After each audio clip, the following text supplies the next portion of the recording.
Hello, good morning बच्चों। आज हम स्टैंडर्ड 8 में हिंदी में पाठ दूसरा कच्छ की सैर समझेंगे। इसमें हरीश भाई धोलकिया ने, जो खुद कच्छ के निवासी है, वहाँ पे वो अध्यापक थे, उन्होंने कच्छ का हमें परिचय कराया है और उसके इर्द गिर्द जो भी दर्शनीय स्थान है उसका परिचय कराया है। यानी कि उन्होंने हमें पूरा कच्छ की यात्रा कराई है। चलो हम ये पाठ समझते हैं। विशाल भारत में अनेक दर्शनीय प्रांत हैं। यानी हमारे भारत में अनेक प्रांत यानी अनेक जिले हैं, अनेक प्रांत है, राज्य है। सबका अनेक अपना महत्व एवं सौंदर्य है। सब राज्य के अपने खुद एक महत्व है, सबका एक सौंदर्य है। गुजरात उनमें एक अनूठा राज्य है, उसमें गुजरात राज्य एक अनोखा है। गुजरात एवं विशिष्ट जिला है कच्छ।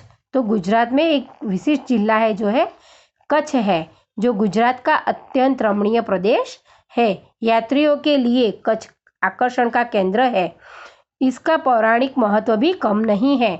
अनेक दर्शनीय स्थानों के वैविध्य के कारण इसे म्यूजियम यानी कि संग्रहालय कह सकते हैं। यानी कि कच्छ में इतनी विविधता है, इतनी दर्शनीय स्थान है कि जिसे हम म्यूजियम या संग्रहालय कह सकते हैं।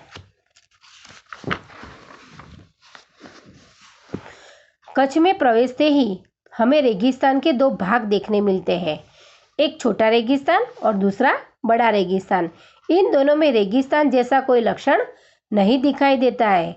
रेत कहीं भी नजर नहीं आती है, अतः यह अनूठा रेगिस्तान है। यानी कि यहाँ पे रेत नहीं है तो भी उसे हम रेगिस्तान कहते हैं, यानी कि यह अनोखा रेगिस्तान है। सामख्याली को हम कच्छ का प्रवेश द्वार कह सकते हैं। कच्छ की यात्रा यहीं से आरंभ होती है, यानी कच्छ की यात्रा करने जाओ तो सबसे पहला सांख्याली आता है। यहाँ से उत्तर दिशा की ओर यात्रा का प्रारंभ होता है। वहाँ रापर से धोलावीरा पहुँचते ही हमारी प्राचीन संस्कृति मोहेंजोदड़ो का स्मरण हो जाता है। यानी धोलावीरा में प्राचीन संस्कृति जो है मोहेंजोदड़ो उसका स्मरण कराती है। वो यह स्थान 5000 वर्षों के अवशेषों का अंग है। वहाँ पे 5000 साल पुराने अवशेष मिले हुए हैं। यह प्राचीन नगरी के दर्शन से ही हम चकित रह जाते हैं। हमें प्राचीनता में आधुनिकता के दर्शन होते हैं। सामख्याली से पश्चिम की यात्रा करते बचाव नगर आता है, जो बड़ा गांव है। बचाव वो एक कच्छ का सबसे बड़ा गांव है। वहाँ से गांधीधाम औद्योगिक कारखानों का शहर है और उसमें जो गांधीधाम है उसमें उद्योग के कारखाने बहुत सारे हैं वो शहर में। यहाँ सिंधी प्रजा पाकिस्तान से आकर स्थायी हुई है।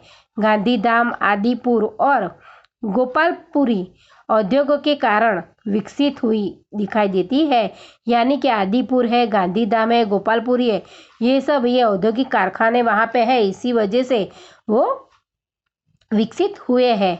आदिपुर में गांधी स्मृति तथा पास ही कंडला बंदरगाह का बड़ा महत्व है। यानी आदिपुर में गांधी स्मृति का एक मंदिर है और स्मृति है, और वहाँ पे बाजू में एक कंडला शहर है जिसको बंदर कहते हैं।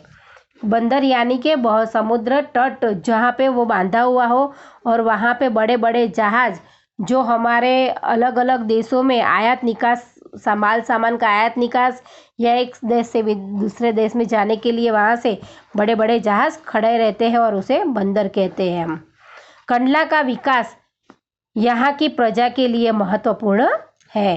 कंडला से दक्षिण की ओर भद्रेश्वर अति प्राचीन जैन यात्रा धाम है और भद्रेश्वर वो जैन यात्रा धाम है। संगमरमर से बना 2500 वर्ष पुराना जिनालय भूकंप से खंडित हुआ। उसके पुनर्निर्माण का कार्य जोरों से चल रहा है। यानी जो 2001 में भूकंप आया, 2000 में भूकंप आया था, उससे वो खंडित हो गया था, उसे पुनः यानी फिर से वो बना रहे हैं।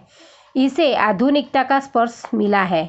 मुद्रा शहर तहसील मुख्यालय भी है। यहाँ अनेक उद्योगों के कारण विकास की दिशा खुली है। तो यहाँ भी मुद्रा में भी अनेक औद्योगिक कारखाने की वजह से यहाँ भी विकासशील हुआ है। समुद्र के किनारे बंदरगाह विकसित हुआ है। तो यहाँ भी मुद्रा के शहर समुद्र के किनारे भी बंदर बनाया हुआ है। यहाँ कुछ प्राचीन इमारतें हैं। समुद्र के किनारे तटीय यात्रा करते हुए हम मांडवी पहुँचे।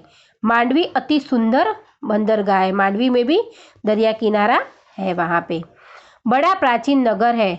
यह शहर राजा के महल, पवनचक्कियों तथा समुद्र तट के कारण अधिक दर्शनीय बनता है। यानी मांडवी में वो एक प्राचीन शहर है जिसमें महल भी है, पवनचक्कियों है, समुद्र तट पे पवनचक्कियाँ है। समुद्र तट के कारण ये अतिशय दर्शनीय यानी सुंदर दिखता है।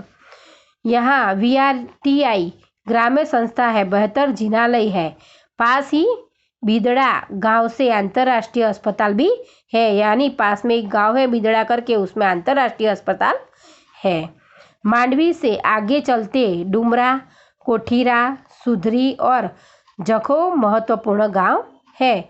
जैनों का प्राधान्य यहाँ नजर आता है। यानी ये गांव में ज़्यादातर जैन लोग रहते हैं। नलिया शहर तहसील का केंद्र है, यानी मुख्य केंद्र है। यहाँ वायुसेना का मुख्य अड्डा है, यानी वायु मथक है। यहाँ नलिया में वायु मथक है। तो बच्चों, आगे का पाठ हम अगले वीडियो में देखेंगे। बाय।